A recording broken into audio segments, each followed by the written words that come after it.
historian, Guitar Works backstage. A guided look at life experiences and the ways and means of the guitarist's journey. I'm Brian. Matt. And with us is our buddy We have Tony. our buddy Tony with us today. Tony. We are pleased to have Mr. Tony Bennington in the house today. More than pleased. I mean, if you couldn't tell, he was just ripping on the opening riff and then riffing over it with some solos, and he's been doing that for about an hour now. Yeah, we've set our guitars on fire, and well, we're about to do that. Yeah, no, we're gonna just host for the rest of our lives and never play guitar again because of this guy. This is This is gonna be a fun episode. Last week we had Rented Mule on the show. You got to see them jam out after that delay, because we were gonna have them in November, and we had those tech issues. We brought Rented Mule on last week, and they played two really cool sets, and got to hear about what they've been up to. And then we were kind of planning for this week, and I had a couple guitars in the shop. Two of them actually, were this guy's guitars. And I said, hey, one of them's ready, come pick it up. And he said, well, we should do a little live broadcast. I was like, well, just come over on Tuesday. Come Tuesday. And we'll put you on the show. Because originally we were going to do, I think, a tech show. Then we're going to do a tech show. Yeah. And we're going to break something. Probably use one of your guitars, right, to like show how to fix something. But instead, we decided to have you on. Talk a little bit about your experiences, show us a few things. Well, I first wanted to point out that I trusted you with my guitars. Well, that's so pretty big. Yeah, because it might tell you secrets when you get home. So I was I've been using the same guitar luthier since I was 11 years old. Wow. And so 3 years. Yeah. By the way, Mark, welcome. Thank you. Oh yeah, thanks, Mark. Yeah. Mark Brewster. Oh, my homie Mark's in here. So right on. I think I went to high school with him. I've known Mark since the 4th grade. Wow. Actually. Jesus. And we've been really good friends. Actually, we just went to Vegas last year. Okay. And just hung out. You know, nice. But good buddy of mine. And cool. Mark set his on fire 20 years ago after he saw you play for the first time. Yes. Yeah. So when me and Mark, I believe it, Mark. Well, so I'm gonna let you tell your opener, and then I'm gonna tell you my opener, because I have thoughts about when I met you for the first time. But keep going. Well, yeah. So me and Mark, we hung out in elementary school, and anyway, later on, in high school, maybe it was middle school. No, it was high school because he was driving. Anyway, he says, "Yeah, I play guitar too," and he comes over and he kind of he walks in with his guitar and stuff, and the average high school kid, you got a Squire Strat. Yep. And he walks in, there's like Mesa full stacks in there, and Les Pauls and stuff. And I think I had the white and gold Steve Vai Gem at that time. Okay. Jeez. Anyway, so I plug this thing in, and I think I start playing like Juice by Steve Vai or something, or Cliffs of Dover, and he just straight up grabbed his guitar and he just put her down. And I didn't want that to happen, but he just goes, you know what, I'm enjoying this. This is awesome. Just go ahead and keep it going, And so anyway, Mark, sorry to bust you out like that. Miss you, bro. And he said he did go to high school with me. Yeah. So good to see you, Mark. Glad you're here with us. Actually, I met Tony not through music at all. Actually, I guess it would have been 2015 or 2016. I had just gotten a really nice motorcycle. Not really nice motorcycle. It was a step up from what I was used to. And they don't both go that way. This one goes, and this one. Yeah. Whatever. I obviously don't ride motorcycles. So we started doing. We were doing these bike nights, and for a while they were pretty popular. They met at this Starbucks out in Lacey, and there was a core group of people, but new folks would show up here and there. And this guy shows up on a freaking tiger orange and black ZX14. Yes. And and I instantly knew I liked the guy. And as we started talking, we realized that we got along. And then turns out he's a guitar player. I'm like, okay, so he rides the fastest bike in the world. And then it turned out that he also plays the fastest guitar in the world. But that was that's how I met Tony, because we didn't actually play guitar for until recently. So it's been kind of fun getting to know you. That thing was also the heaviest sport bike in the world. It was. But you said you had it tuned that it could take corners like a. It did. Yeah, it did well. Yeah, it did well. But as I've gotten to know you, I realized that really, I think it really speaks to your spirit and your commitment to pretty much everything you touch. You race motorcycles. You're a badass. You can talk about mortgage lending and that kind of stuff if you want to. But you take a hold of anything, whether it be music or a motorcycle or your career, and you pretty much drive it to the limit. And that's one of the things I've really respected about you and kind of tried to chase on my own. So, well, I think that's a double-edged sword. I can't remember the exact quote, but with what do they say? With brilliance comes madness. yeah.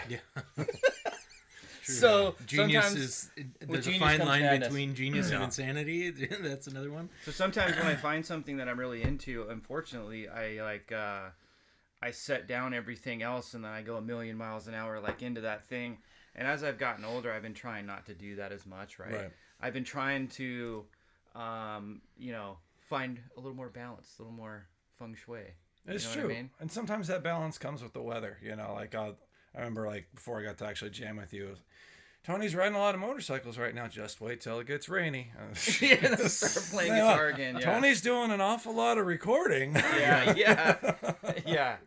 So, it balanced. So you're jumping from one thing to another based on the seasons. That makes sense. A little bit. But, I want to go back, if we can, for just a second. I want to go back to the fact that, so it wasn't like a small thing for me to bring you my guitars and say, get tools out and grind on them, right? Because I'm picky about all my stuff.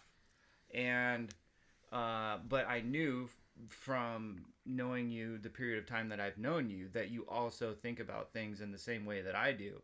And when I got my guitar back, I was going to like it. And in the entire Pacific Northwest, there's not another person. I mean, maybe I just didn't run into the guy, but there's not another person that I felt that way about. Oh shit, man! So, thank you. I praise. Yeah, I appreciate that. Yeah. But it was it had been like 30 years that I've been bringing guitars to Brady Anderson, and the guy. No disrespect, Brady. Yeah, not at all. I hear. I've never actually met Brady, and I know that that's a high bar. Dude, the guy's a wizard. Yeah, he was. And so I was like, I was actually really thankful that you started doing this because I was like, because Brady, officially or unofficially, whatever, retired, and I was like, I don't know what I'm gonna do. Yeah. You know what I mean? Because I bought this guitar and I didn't even play it. Yeah. I just literally took it straight to Brady's house. It was like, please let me know when it's done. Thank you. Right. Because like a guitar off the wall, like it feels. Sometimes it's there, but on a Paul Reed Smith, like maybe one of the really nice American ones that like is but this is a little SE and but it had the right radius and it had the right neck and all that. But it needed just need a little love. Yeah, and if you play guitar enough, you get picky after a while, Yeah, you especially do. if you've had the good stuff. Yeah. Yeah. You're like, oh man, Brady, right? Hook me up. So then I found you, and I was like, oh, this is perfect. So I'm happy you started doing it. Thanks, man. I appreciate that. And that's actually kind of an interesting conversation because you can have this conversation about what a guitar should play like off the rack, right? Can you wear it off the rack, right? I don't know, can you? And I think a lot of people don't realize like a manufacturer delivers a guitar to a retailer and they have certain obligations, but it isn't necessarily to deliver a guitar that's ready to play. It's really to ship safely and be set up to play, but it can always be better. And then it really is kind of like who's working at the shop, how much time do they, how quickly do they need to move product, how much time do they have to spend on each individual axe that goes up on the wall. Yeah. And is it actually ready to play? Yeah. And that's going to be a different. And that's a different question between ready to play and stage worthy. Sure. Or studio worthy. Right? But that's going to be very different depending on shot. And it's not a bad or a good thing. It's just like you might find that you will get a guitar for $50 cheaper at one shop, and that might be because they're moving the product faster, and you still might need to do a setup.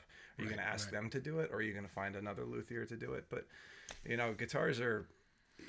It's a little when people say, "Oh, I've gone to an online retailer and I purchased one and it came in the mail." I think the hard part is now though is that like it's really difficult for a fairly experienced musician to walk into one of these large chain guitar shops, and pick something up off the wall that's reasonably priced and ever have it even be in tune for starters, right? Yeah. Or stay in tune if it is. Correct. And so that's a difficult I wish that I could impart some of my experience in different types of sales and such to Right. corporations like that, because I was like, if you had one guy, just one in the whole store Yeah. that knew what he was doing with a halfway decent setup and tuned everything as just all day, that's all he did. Yeah. And you paid him decently to do so, you would sell 3 times as many instruments. Yeah. You know what I mean? Yeah, I Like, mean, I just don't get it. Yeah, you can get a Squire to play better than an American PRS if you set it up right and wrong. You know, it's like, what are you doing? So I used to have a bunch of the. Someone's gonna shoot me for saying that. No, But no. It depends on how is it set up. you Yeah, know? and I've had a bunch of the. You just get some death threats in the Yeah. comments. Yeah, just watch the comments. I've had a bunch of the Mexican Strats that like worked really good. That Yeah. sounded really great, and I just put the SRV pickups in it, and had my previous luthier work through the thing and got it back, and I was like, this is almost better than the top end $1,500 or whatever I had. You know what I mean? We talked a hell of a lot about that several shows back. We had Josh Callisti, who runs Audiomatic Guitar Repair in town. He's a really good dude too, and his whole thing, he really loves working on the Fender offsets, and he takes the imported like Jazzmasters and whatnot, and brings them up to like better than cool. American snuff. That's cool. And some people don't get it. Some people are like, why are you asking $1,100 for this Japanese? Play it. See, but you can't explain that to somebody. Can't explain it. If you hand it to them and they know, they know. And it's also like, I mean? when you buy a guitar, 100%. when you buy a guitar like that, Market you're buying that guitar to play. Yep. It isn't gonna be about resale. Like, if you're in that guitar for what it's gonna be worth when you want to get rid of it in 2 years, you're getting into it for the wrong reasons. Right. Like, that guitar is set to play, and anyone who wants to like try to take you to school on that is gonna like get their ass kicked right there. Yeah. So. Oh, by the way, my buddy Chris is here. Partagus Black. Hey. Chris is a good Thanks dude. for watching, Chris. He's got so many cool like vintage skateboards and bicycles and stuff, like all the Nice. original like Powell Peralta stuff, and Cool. like. Sorry, I'm telling on you, Chris. I like skateboards It's all too. good, We man. have to We're in expand the show. You know, like all the badass bikes from the movie Rad from the 80s? Yeah. He has like all those. Nice. It's so Nice. cool. I'm Very jealous cool, of man. that guy. Like, yeah. yeah. He rides a Ducati too. Just have him ride the bike across the set repeatedly. Yeah. Just open the door and. So Mark popped in on the comments, and we found out that you guys went to school together. We found out that you guys knew each other when you were 14. So you grew up here. Yeah. I grew up in Olympia. My original, actually, elementary school was Garfield. Oh, no shit. Up Yeah, there on the west side. Okay. Yep. Right. You know And, who else like grew up right near there before moving to Seattle was Rainn Wilson from The Office. Oh, yeah. He did a stint right there too. That's fun. That's Wow. very true. But yeah, so and then we ended up moving a little bit more to the suburbs, and then I went to Centennial Elementary off of Boulevard Road, Okay. and that's when I met Mark. But I've got a great story about Mark. I'm gonna bust Mark out here. Oh shit. Busting your chops, Mark. So Mark, you're gonna need this. Yeah.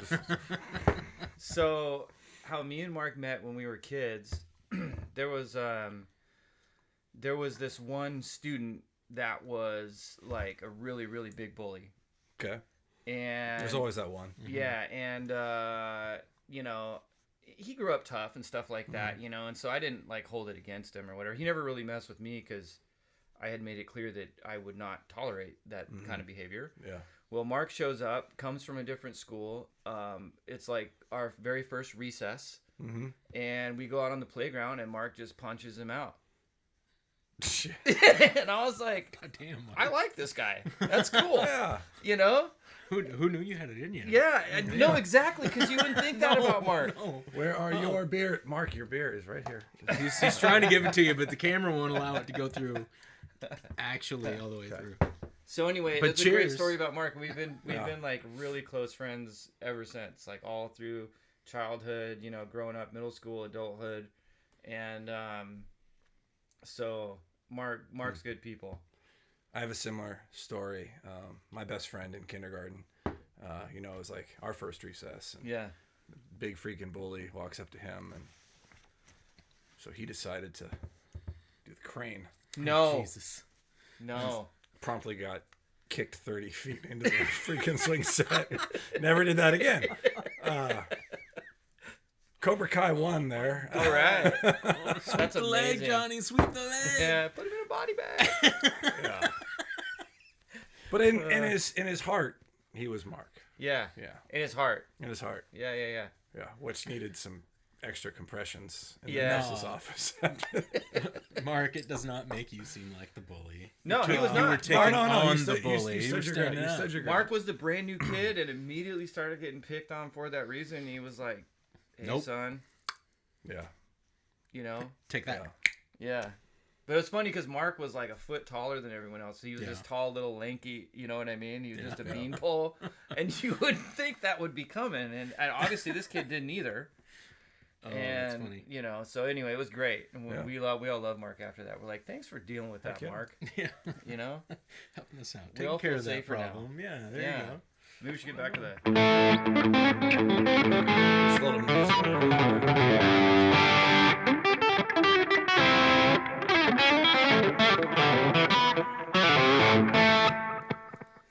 That's Cheers. garbage. Garbage. It's terrible. Garbage.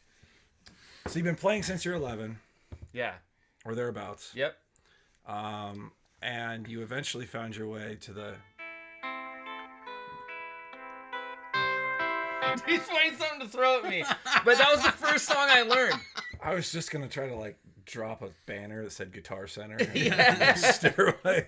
Yeah, No no, stairway. Denied. It was the first song I learned. He went quiet and he was like, We were like, are we gonna actually do this? Fuck yeah, we're gonna do this. We are. Okay. Let's So do it. It's a lady. I know. you eventually made your way to the. What happened between 11 and getting to the Musicians Institute?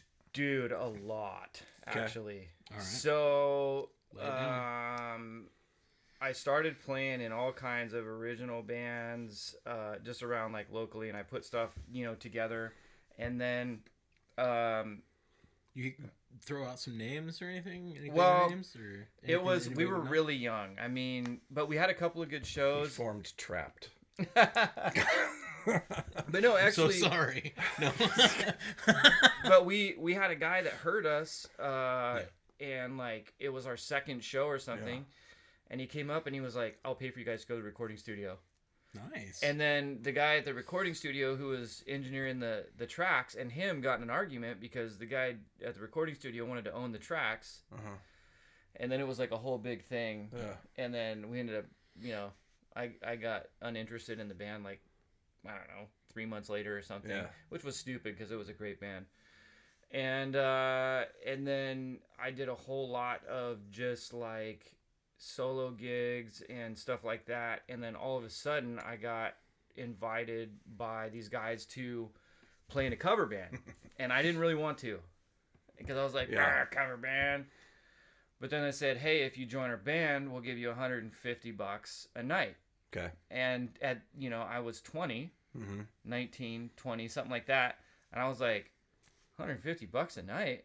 And I was like, how many nights a week do you guys play? They're like 4 or 5. And I was like, hey. Yeah, it's money. yeah, that's there And you cover go. bands are kind of fun. I mean, depending No, on and $400 so or I was like, $500 well, what a do you week, guys play? And they're like, Tool, Linkin Park, Trapped, yeah. and I was like contemporary rock at the time, basically. yeah, and it was, and we got to, we did a little bit of Disturbed and a little bit of this and that, but it was a good gig, and everybody loved us like everywhere we went, and that band was called Right in the Face, Right. and Right in the face. yeah, Right in the Face. And It was a tribute to Mark. yeah, exactly. All right. So yeah, we We put Mark as a guest for the. You should just put him on the list. Mark's my dog. Right on. But yeah, so it was kind of a battle between us and this other cover band of like really experienced, like long time, session player type musicians. They were in a band called Cry. Okay. And Interesting. yeah, and Okay. yeah, it was interesting. But It's like a Prince cover band or something. we had like a really good front man that really ripped it up, and I was the only guitarist in the band, so I had to do a lot of like looper stuff and all kinds of different stuff. Yeah. But people really dug that because we made a really big show, and out of whatever we had. Yeah. And so I really became a much better all-around musician playing other people's music like 4 or 5 hours a night. And I learned about like having to show up, be prepared. You know, you could only get this drunk. You know what I mean? Yeah. Like there was a specific level to all that stuff. You know, and you had to make sure that you were professionally inebriated. You couldn't say certain things or do certain things, or you wouldn't get the gig back. Right. You know, and so it taught me a lot. It taught me a lot about. Yeah, I think there's a lot there. You know, a lot of people. You know, some people want to start off and originally or immediately write originals, but being in a cover band teaches you as an immature musician to play to serve the music, because if you don't play it like you hear it, you know, you've got to be able to replicate what people want to hear, and that teaches you kind of like restraint. It also teaches you how to read a room and teaches you how to play with other musicians and what being in the pocket actually means, because it's just a concept until you do that live. Yeah. Right. Because like a lot of us, like we went through school, we actually played in like school-based ensembles. Yeah. But many people didn't do that. Right. They went right into I'm forming my own ensemble. Yep. But you don't know how to play with people yet. That was one of the things that I don't really think about this that often, but I was blessed to have already learned how to play as a group. Yeah. And so by the time, you know, because I did the whole clarinet thing and the blah, blah, blah, blah, blah, blah, blah. And so even though I switched to a guitar, I still understood that I have a place. Right. And it wasn't a bunch of musicians revolving around me. It was us revolving around a song. Yeah. And that's like playing in a cover band. If you hadn't had that, cover band will teach you that humility. I actually had a totally different like respect for bands like Disturbed, because I realized how tight we had to be to actually pull it off. Yeah. So it wasn't just the singer going, ooh, wah. Yeah. Like, dude, the guitar riffs were really tight and the drums were really tight with it, and the bass was really in the pocket, and it, you know, it was all like really, you know, and then the chords that they chose for those big choruses and stuff, and the way that it flowed together, I was like, yeah, they're definitely like kind of a cheesy 2000s band, but wow, they could write a song, and like they were tight. They were pros. There's a reason were there to why make money. They're making money. Yeah, right. I mean, they know how to play. Like, okay, Matt and I have gone rounds. Well, we'll say rounds. Right in the face. Right. And he cried. He's a big fan of Stone Temple Pilots. I've never really been a fan of Stone Temple Pilots, but when we've gotten together before, really, even listening to Plush, it's just not my thing, right? Wow. And okay, we love him anyway. Since trying to play bass lines, we just got a comment about so much more respect. Oh yeah. Oh my God, I had no idea how ridiculous those bass lines are. Yeah. And so like I've never been the one to like if I'm listening to the radio and one of their songs comes on, I'm going to switch it. Like it's not like I hate the band. Right. I'm just not going to go out and buy their record, right? Yeah. And now because I've tried to play it, I have far more respect for them, and I think that's kind of what you're saying with Disturbed. No, yeah, right? like with Disturbed, like so that's giving you a specific example, like this song, like the palm muting, and then where he opened the strings, right? Like.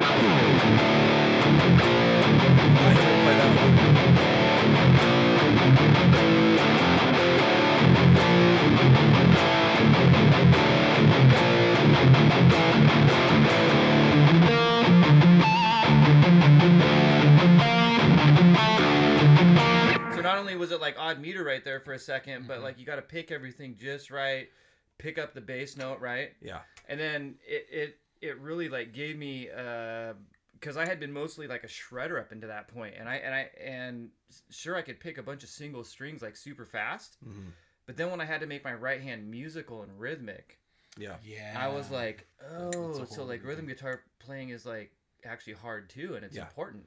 So that's off that album that came out in 2002. Was it Believe? You know, the name of the song. One of the songs is Believe. What's the name of that album? Yeah. No, it's not 10,000 Fists. It's the one. It was the one before that. Yeah. Crap, I can't remember. Yeah, we'll look it up. We'll get some help from the live chat comments in a second, I'm sure. But if you know it, bring it up.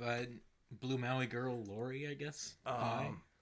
That's my mom. Oh, that's your mom? Yeah. I love it when parents pop on the show. So Hey, my mom's been texting me and asking me if we have technical issues. So I think she's having a hard time getting onto the YouTube right now. So I'm not going to answer. I don't know. Dude, if my mom made it on here, I think we're okay. Yeah. No shit. That way. I'll just say no.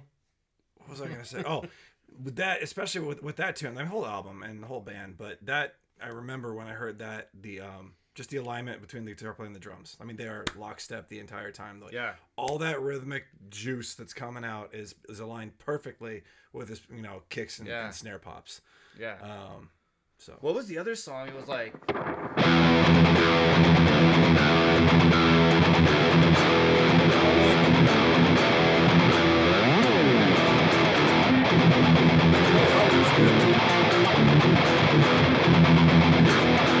But it had to be so tight, dude. And then the chorus opened up and it was like.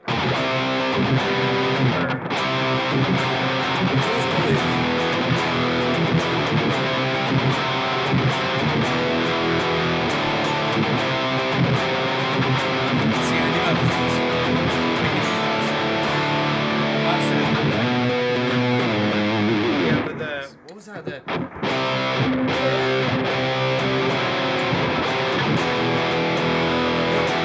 was my favorite song.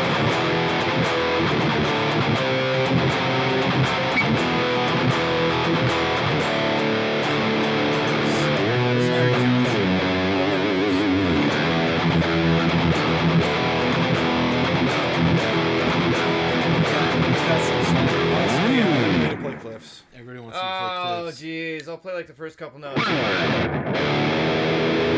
drum. He doesn't even hit that string. Oh, he does.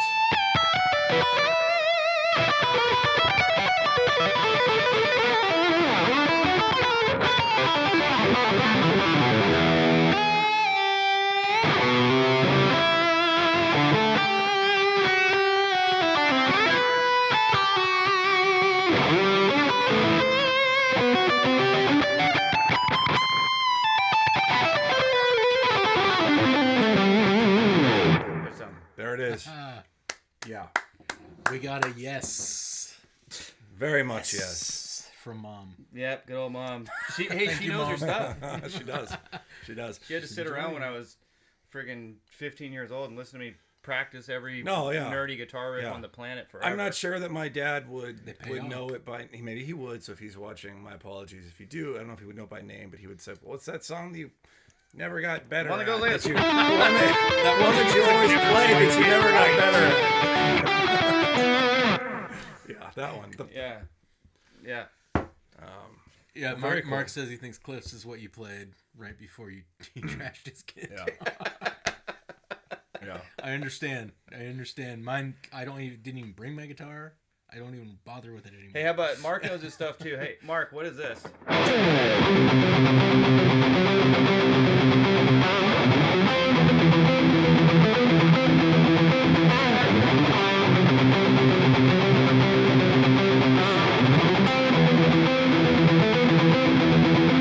If you play it too well, they're going to suspend it for copyright violation. Yeah, sorry. So,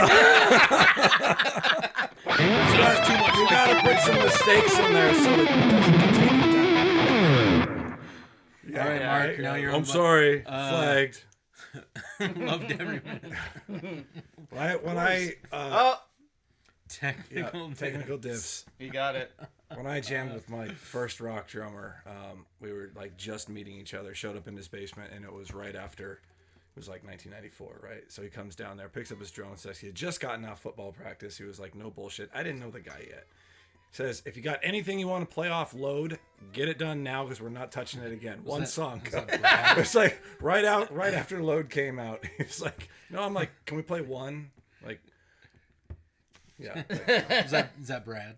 No, it was James. before James Plum. Brad? No, Brad was around in college. You know what I loved about Paul Gilbert is like he would always do the most epic, like simple riffs underneath his guitar solos because he wanted Right. to shred. And this Yeah. is Paul Gilbert, Mr. Big No, Racer X. Racer X. Yeah. So like that, the solo for that song, the chords are just went.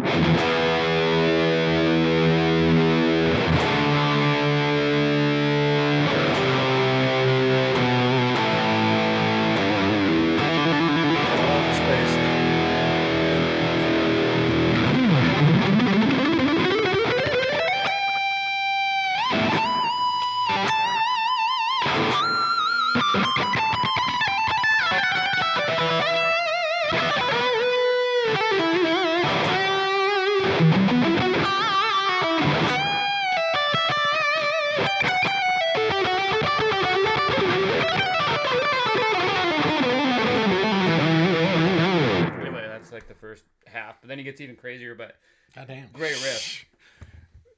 One of our next planning sessions, we need to put an intermission screen on here.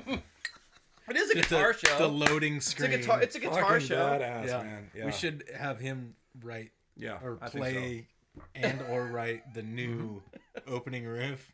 Just have a loading screen. Just like... I think we should just team up on technical difficulties. Let's just do it. Yeah, I mean, we can ask Paul Gilbert. He'd be cool with it. There you go. Yeah, he would. Give me 8 years, and I can already feel the arthritis happening in this hand. You know, so I think my back just went out. Yeah, Just thinking about it. enduring arthritis works. Yeah. So you 40 hit me with like a ton of bricks. So you leave high school eventually. Yep. And you, is there any doubt, or do you know what you're doing? No, I actually worked at Discount Tire Company. Okay. Sweet. And because music wasn't paying the bills at that point. Sure. Right. And I had a really cool hot rod back then that I ate a lot of gas and broke a lot. Yeah. You know, so I needed to pay for that. Heck yeah.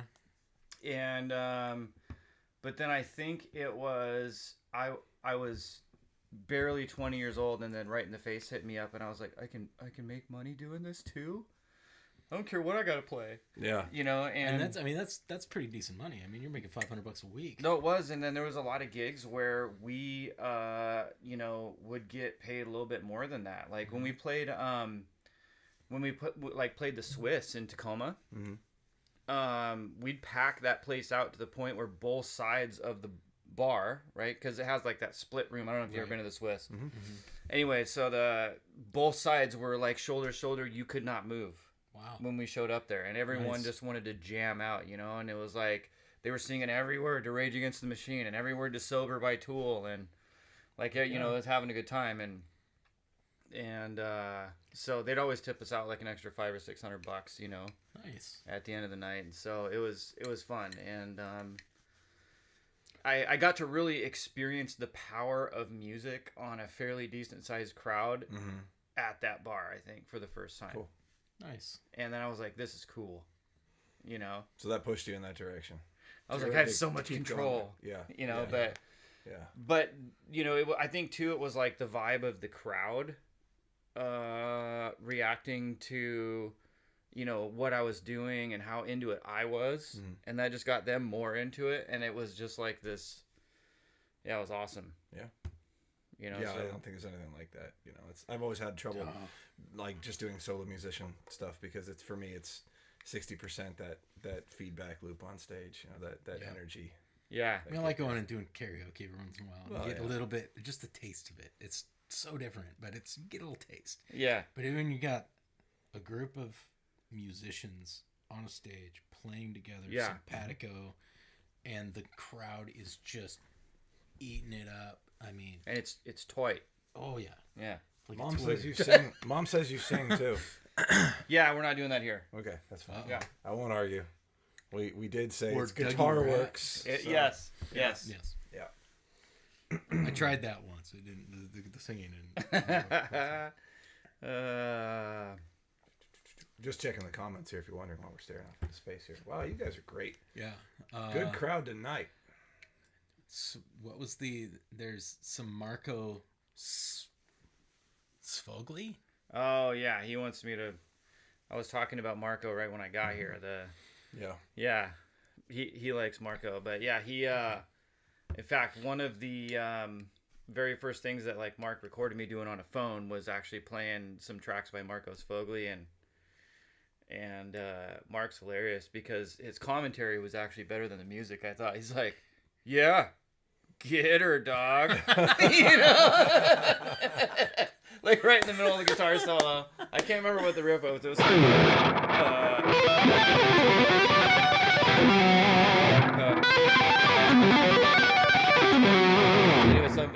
like right as I got done with the riff, he's like, yeah, get her, son. Or something like that. Like, yeah. I love Mark. So, you know. Well, Martin built it, obviously. Martin built it. But when I brought it to you, it was don't know who this up. Martin guy is, but he built it. Who's Martin? Yeah. But when I brought it to you, it was screwed up. For sure. Okay. It was bad. And I think, like you said, one of the frets was like a teeter-totter. What was it, 9? 9. It was 9. And you could definitely, like, when I strummed a big chord, you could especially hear, like, the D and the G string, like, ringing against that fret really bad. Okay. And it just drove me insane. Like, I just couldn't even play it anymore. Gotcha. And I just picked it up and strummed it again, and I'm like, oh, I'm going to enjoy acoustic guitar again. Right on. So I'm excited about that. It sounded real good. I mean, obviously, I didn't pick it up and strum it, but... Like I said, not the most expensive Martin in the world, but that's a really good sounding little guitar. Yeah. It is. Yeah. It is. Yeah. You know, for me, I've been kind of surprised with acoustics. The less expensive guitars can sound... Oh, yeah. I've got one of these Fender starters. For me, it sounds great. I'd love to have you actually take a look at it, too, at some point. Yeah. Just to get it a little tweeter. But if it played better and sounded cool, then that would be awesome. Exactly. Yeah. And I mean, you can, if you get the right guitar, inexpensive can be good. Yeah. It can be decent. And then you put some love into it. Yeah. Let this guy work on it a little bit. Yep. Yep. I've realized, and I didn't see this happening when I launched the repair business, but one of the funnest things about my job is, quite honestly, just having the ability to play all these guitars. Yeah. Like it's... I've had you some literally stuff, play every single one. I literally get to play every single one of them, and it kind of scratches this. My wife is probably watching this, listening to this, going like, "Oh, you mean we can sell the 30 that are here?" Then so it's like, I get to kind of scratch this itch where it's like I don't actually need to own the guitar. I get to just kind of spend some time with it, and I get to. I've always said, it's not anywhere in the business, but in the tagline or anything. But basically, this guitar is not ready to go back to you until I'm ready to take it on stage. Like that's my mark, If it's a pretty high mark. If I'm ready to go trust it, then I'm ready to give it back to you, right? And I see these really cool guitars. They're like these one-offs. I've got this guitar down in my shop right now that we spent some significant time trying to figure out, like, what is this? And it's like that was the one that you posted up today. Yeah, it's this like 1968 Ovation, because they dabbled in these guitars that looked like 335s for like 2 years. Mm-hmm. Oh, because they were they were owned by somebody else at that point or something, right? Yeah, they're called the Storm series. And they made these guitars like the Toronado, and there's a few others that I can't even, because I'm literally learning this now as I'm trying to identify this thing. And it kind of looks like a 335, but it's got an Ovation head on it. It's got a floating wooden bridge on it. It's got all the elements of what you would see in an Ovation, like if you went and bought one today. And then half the elements of an Ovation and half the elements of like a Gibson. And I'm trying to figure out if this thing is even authentic. And I'm trying to research it. And there's hardly anything out there to even find on this thing. There's no serial numbers on it. There's a big 2 branded on the back. I went onto Facebook and I found some luthier groups with like 40,000 people in it, and like, help me out. And like one guy actually... Oh, there'll be some nerds in there. One guy actually worked at Ovation in the 70s, and he's like, I remember building that. Yeah. Oh, he's like... I remember my stamp. So I took my job. The information I got was crazy. He's like, so that's legit, but it looks like it's a factory second because there's problems. And I'm like, there are problems. There's certainly some problems. There are some problems. But like he was like, yeah, Ovation back in the day, they were throwing away so much wood that like all the employees were raiding the dumpster and just going, and then going home and then like taking their luthier skills and then like just going and building like black market Ovations. Oh, wow. So you had Ovations, and then you had black market Ovations that were built with. They call those Blovations. Blovations, yeah. So I've got this guitar completely stripped down, and I called the customer today. I'm like, all right, so this is what I think we should do, but it's your call, And it's actually really cool, and it's a work trade. It's a family friend, and so like I have no problem diving into this thing because we're just like, how are we going to pay it off? We're going to like work and go hang out later. But, we're going to put probably like, $1,000 of actual like labor into this thing. So it's going to be freaking rad. I brought you a really cool guitar that not many people you did. It's right see. Back here. The Guild? It's a 79 Guild jumbo body with the big violin, back on it. And absolutely. Have you seen that one? I don't think so. Is it? Can you grab it, Matt? I can please? grab it. That'd be awesome. Because I have not seen that. I'm not starting it until I get my new fretting arbor. My dad bought this thing like brand new. Yeah.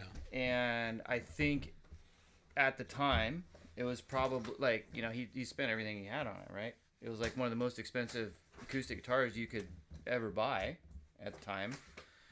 And it just needs a lot of love. I mean, it's old. Yeah. And we played the crap out of it. There's hardly any frets left on it.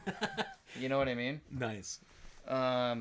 He's having some trouble with the case. Oh, it's got a special locky lock thing on the front. Did you get that open? That's a technical term, and by then the way. there's The two locky more lock. on the back. Two on the back. Yeah. That's ridiculous. See, when you get a guild, it's special. It's a guild thing. Yeah. There you go. Yeah, look at this thing, man. Oh my god. Look at the back. Oh, beautiful. Feels like Mr. Rogers over here. I love it. So yeah, like, see that? That is a gorgeous instrument, for sure. Nice body there in the back. Yeah. Beautiful. Yeah, it's definitely showing its age. Yes. Got some cracks in the veneer. So that was me at 5 years old, I think, with a golf club on accident. Okay. Oh, that's awesome. Right. Yep. And this thing But, was I mean, probably $1,200 in 1979. Yeah. So and if you think considering about its age, this looks fantastic. So my dad probably wanted to golf club me. Right. Yeah. Yeah, probably. Yeah. Reminds me of the time I put a crayon on my dad's car. Yeah. Yeah. Stick this thing over here. Yeah. But yeah, that's a cool guitar, and there's a beautiful. lot of history there. So I can't wait to see how that one turns out, because that's going to be a lot of work. It will. Yeah. We're gonna refret it, which is like one of those. But no, it's gonna be beautiful. Yeah. At least it doesn't have a binding. They didn't start doing that until later on these, but Yeah. Well, you know, it's one of those things that it's different kind of fretwork. You go in there and you pre-measure it, and then you cut the tang, then you press it in there as if it doesn't have a binding at all. But it's just it's another thing. But if you mess that up just a little bit, then you put a whole new binding on it. Yeah. So, yeah. There's extra checkpoints along the way. Yes. It's measure 4 times, cut once. Yeah. But you make sure to cut it. Actually, it's more like measure twice, press once. Yeah, I don't know. And then you snip. Okay, now it's good. Snippity, snip. Sand a little bit. There, it's good. Yeah. Yeah. You don't cut once. Okay, snip one more time. I think it's a discount vasectomy clinic over here. Mine was only $30. I wouldn't know. I don't need one. I'm good. Wife took care of that. Just making sure when we went live on YouTube that we clicked not for kids. Every time, right? Every time. Hey, none of that's inappropriate. That's It an is important conversation. Not made The for kids. It might not be for Enduring Guitar Works, but it is an important conversation. It is. Yeah. Yeah. So, Shit, all right. Yeah. Well, so you went to the Musicians Institute. yeah, I did. So when did you decide to go there? What led you to? It was a lot later in life, and Okay. I wish I would have gone sooner. I think that it may have turned out a little differently. However, I don't know that I would have lived through being a huge rock star when I was 20 in my early 20s. That's a fair point. There's Yeah. quite a Really few fair that point. don't. So Yeah. yeah. Anyone that knows me knows I wouldn't have lived very long. Sure. So it was good that I went a little bit later, and actually, it was basically I had a really, really bad breakup, and I basically got ditched by someone that I had been with a really long time in another state, and I was just like, how am I going to get over this? You know? Right. And it was one of those things too where like I gave up all that stuff to try and have a legitimate job where we could do the houses and we could do all the stuff. So right? you got the resentment there and the sadness and. It was like I gave up all my guitars, and it's actually when I got into the mortgage industry for the first time. I think it was 2005 or 6, and anyway, so I decided that after all that happened, I was going to practice for like 30 days with a metronome as hard as I possibly could. And I was going to pick like 4 songs that I felt I could play well. And I was literally going to take my bed, all my guitars and amps, in this little bitty, those little bitty U-Hauls that are like a Ford F-150 with a little box on the back? Yeah. So I filled one of those. and I had like no money hardly, and I drove from here straight to LA and basically like showed up and was like, I would like to go here. How do I do that? And so they were like, I at least timed it to where I knew that they were, going through the enrollment process and all that, right? So one of the guys was like, you're just here. And I was like, yeah. You're just here. You just came. Yeah. Like just showed up. No, literally. On your front door. Yeah. What do I do? And so they brought me in. They're like, hey, we got these classrooms and you can come in here and audition. Do you got any backing tracks? And I was like, I got me some backing tracks. I'm ready, And at least I felt ready, whatever. But I got super nervous because it was like me, 2 other students that were already established students, and like some instructor I'd never met that was like probably super amazing at guitar, but I didn't know he was at that point, and he ended up being super amazing later. And so basically they put me up on stage and just stare at me, and they're like, tell us when to start your backing track. Yeah, anytime soon. And so I played 3 tracks, and at the end of the 3rd one, the guy got up and he's like, all right. And I said, can I go? He's like, yeah, I'm pretty sure you can go, but I want to see if, they've given away the hard rock guitar scholarship yet. And I was like, man, that would be cool. Yeah.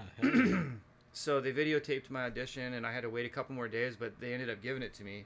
Nice. And I got an American-made ESP LTD. Oh wow! And a few other things, and played with Steve Vai. Did you play with Steve Vai? Is that what that says right there?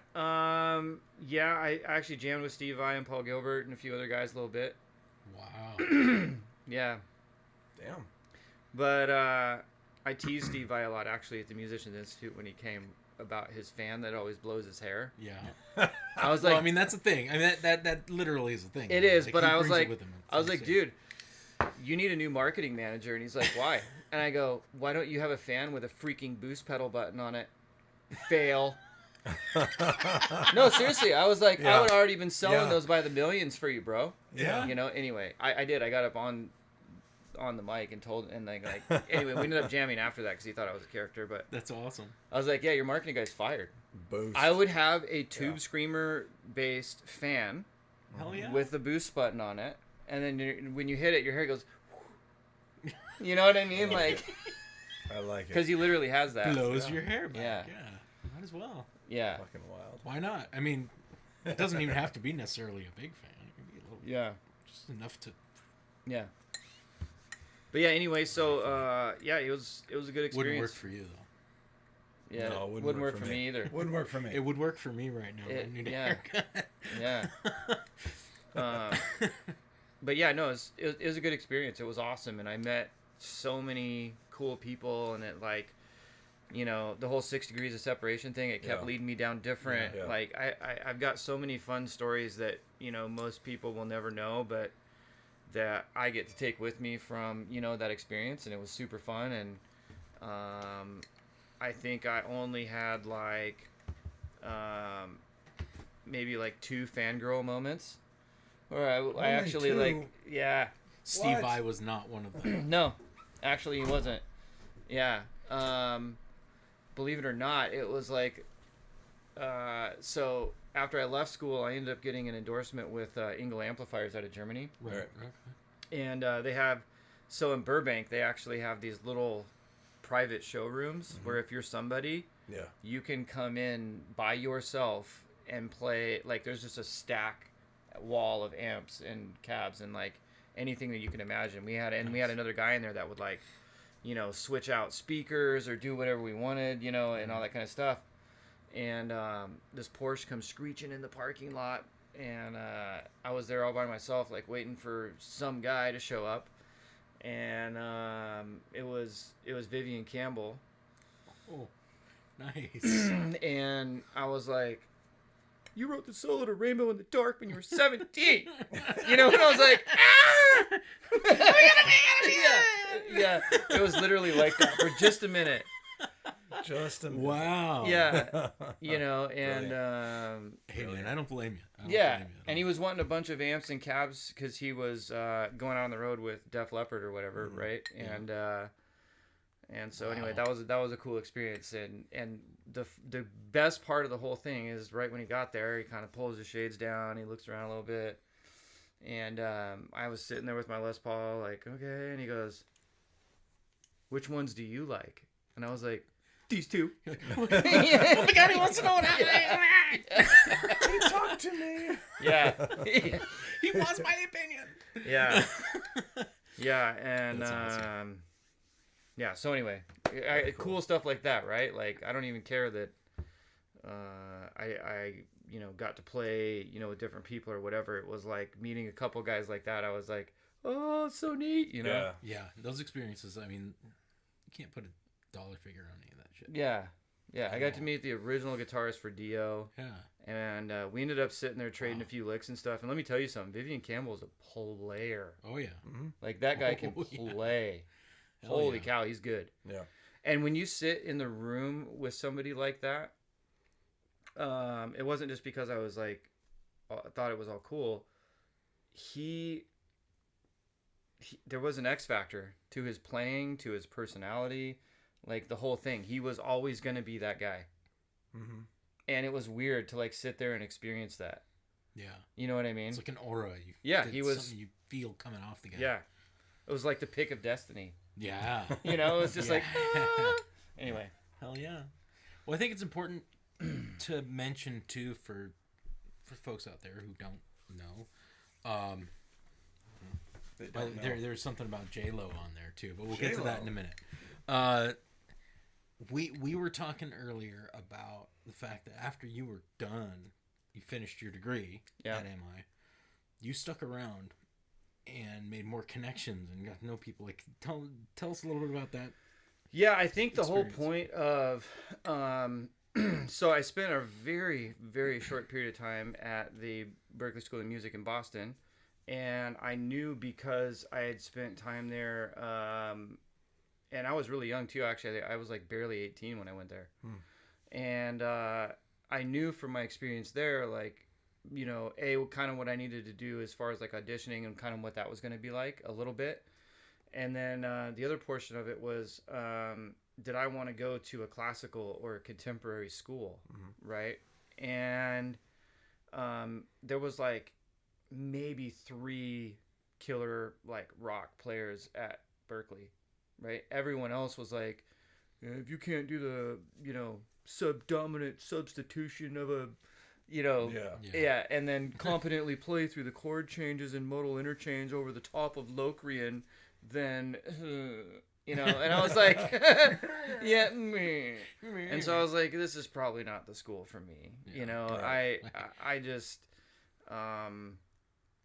knew that I wanted to kind of like hone my chops a little more, play live a little more. So, I'd cover band, all that stuff. Right. And then I went down to LA and I was like, yeah, this is where it's at, So after like being forced to learn how to read charts, which, anyway, and then, I actually didn't know any music theory until I actually got to the school. And because of the auditions, they thought I did, and they stuck me in like the advanced music theory classes. Oh, fun!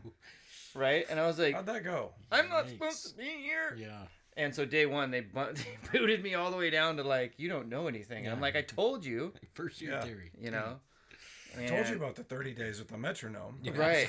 Yeah. But yeah, so it was cool. Like, they would make you do things like once a week you had to play with 4 or 5 other people that you've never played with before and probably never met. Right. And they would intentionally grab a drummer, a bass player, a singer, on and on that you've never played with. And they would give you, based on your skill level, a piece of music, right? Yeah. The night before. So they're basically trying to make you a studio musician. Well, or at least to learn how that side and of the you all had to industry show works. up. And like, I remember they gave out, I can't remember which song it was, but it was something by Lamb of God the night before. And it was like a hard track, dude. And I remember thinking to myself, somebody's gonna come apart at the seams on this one. Not gonna be me. Yeah. So I sat and practiced it. Yeah. Got it tight, and I knew my stuff before I went up there. But between all the other work you have and learning something that difficult the night before, because you can't. I mean, you actually have to play it. Like you can't miss anything. Right. You know.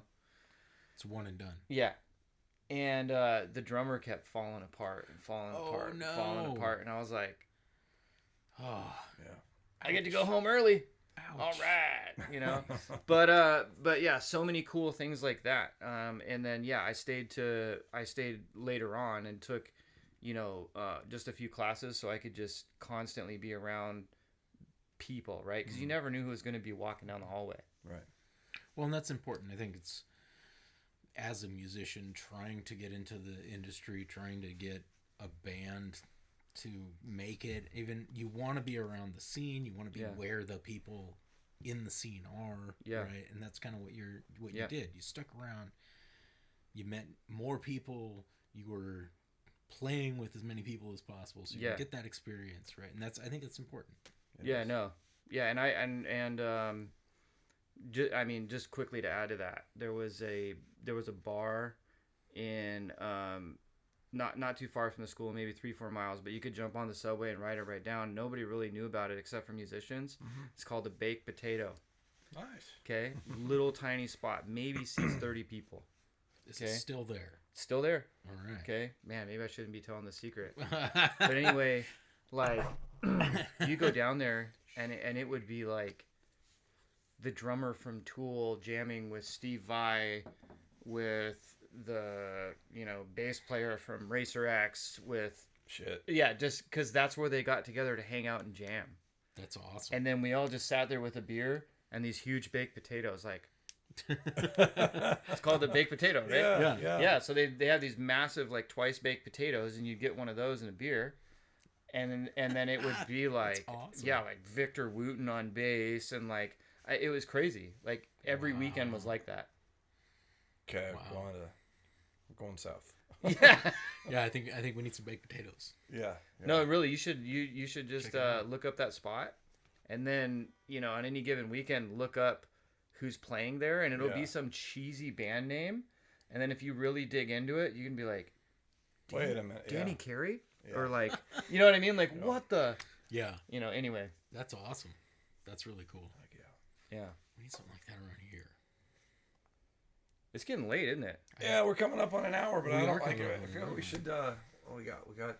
Yeah, so tell us about J Lo. No, I don't know. Is there? Do you have a story about J Lo? No. I think she meant CeeLo. Oh. Oh well. Okay. How about CeeLo? Because I hear he's crazy. Yeah. There was a whole. That whole thing was crazy. I can't do it like Christian does. The whole thing was crazy. Yeah. Anyway, I had a moment there where, you know, I ended up helping this girl get better at guitar. Yeah. And got her the audition for CeeLo. But the deal was that I would be the musical director on the tour when, you know. Anyway, we worked it out. Nice. And CeeLo's an interesting dude. He seems like it. He's bizarre. Seems like someone I'd like to party with, but I don't know. Once I party with him, I might not want to. CeeLo live in the chat. I do. I you know, that's one of the few like hip hop R&B artists that I actually kind of like. So. No, he's good. He's got a great voice, and he's got a really original vibe. But yeah, he's an interesting human being. Yeah. We have to wrap up. Before we do, advice for anyone getting started, or anything that you want to talk about that we haven't addressed. I would say advice for anyone getting started. I would say if you don't have a guitar instructor that makes you sit down and work with a metronome on the very first lesson and make you realize how important that is, you need to maybe find someone else. That's good advice. Good advice. Yeah, because the main goal to becoming good at guitar, in my opinion, what makes the best guitarists out there, the main thing is timing. Okay? And then when you're trying to build your skills, how do you get this and this to do the same thing at the same time if you don't have time. Yeah. Right. It doesn't work. It's true. You could practice all day and all night for 5 years, but you know, you might be 2 milliseconds behind on your upstrokes and not know it because you didn't stick it to a click, and your brain couldn't put this and this together at the same exact time, right? We need a reference. And so that's cool. Yep. That's all I got. That's very good advice. It's damn good advice. Are you gigging right now? Are you playing anywhere? I am not. I gig with myself in my bedroom. Okay. Yeah. And your most recent collaboration, your most recent band that you were in was... I'd have to say that... Is that disclosable information? Yeah. It was a band called Soulborn. Okay. And we had been on and off for a while. It was actually with a really good singer that's a local guy here, Kevin Hoffman. And he sings for a few different bands, but he does some cover stuff as well. And but he's killer. Like he sounds quite a bit like Chris Cornell. So every time he did like "Say Hello to Heaven" and like nailed all those notes and stuff, you know, people are like, you know, falling all over themselves. Oh yeah. So we had a cool band called Soulborn, and we actually took that act to Hollywood and were able to play at the House of Blues down there, and we packed the house, and it was fun, you know. But I think that was my last like big, you know, and we were playing our own music, you know, so that was important to me. Yeah, absolutely. You know, it was cool. Definitely. So how do you feel about us inviting you back here another time sometime? I would love to come back here. Very cool. Yeah. I would love to come back here. I would love to come back here when this is done and play this, because this guild means a lot to me. Cool. You know? Yeah. And that means it means a lot to me. Yeah. Heck yeah. Heck yeah. So, man, I really appreciate you having me on the show. I'm a little upset I don't have a white Endorian Guitar Works hat to go with my shoes. That's cool. We can talk about that another time. We'll talk about it later. By the time you leave, you will. It's cool. Yeah. You'll see the next photo he posts on his socials. It's going to be in a white hat. The socials. I had to guilt him in front of everyone. It's fine. You did. It's okay. Well, you know, it happens every once in a while, right? $3.99. $3.99 is the best price. You know, you're a guest. There's a guest it's bundle. The swag pack that comes with the tune-up. Don't say swag. Yeah, he hasn't told me what he's charging me for the Martin yet. It's the $30 for the hat. Yeah. Just gonna be a baked potato. Yeah, we baked that into the level and dress. Oh shit! How do you feel about playing us out? I'm putting you on the spot. Well, before we do that, should we talk about what we have coming up? We've got a couple of things coming up. I know I'm doing the really, really professional thing and jumping at the phone. Jumping on my Trello board where I keep track of who's up next.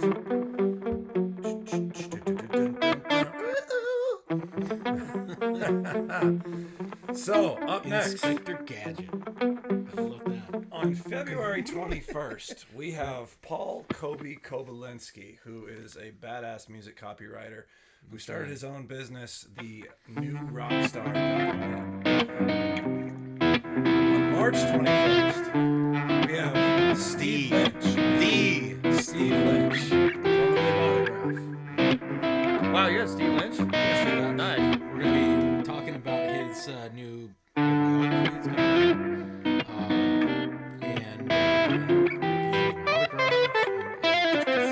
And his experiences as a guitar player. I want to be here for that one. He won't be here. He'll be in Florida, New Jersey, maybe. We'll just stick with March for now. Yeah, I think that sounds good. In between there, we'll throw in some technical stuff.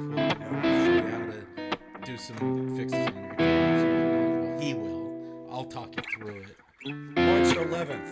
Put in your calendars March 11th. West Coast guitar shows up in Renton. We will have 5 custom guitars. It's not there. It's not there. You took it down. I took it down. We'll have this one. The Mariana. We will have the 2 tattoo shop Fleshworks guitars. You're gonna have the Behemoth. We don't have the Behemoth, but I got 2 more that are in the shop right now being built. I love this. This is fantastic.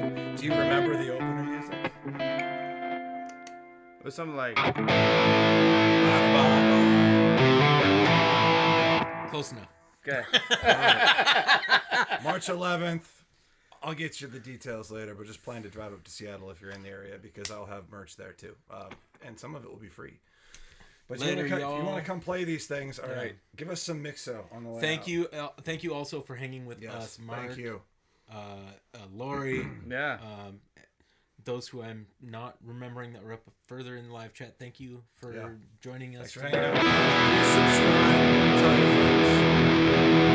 friends.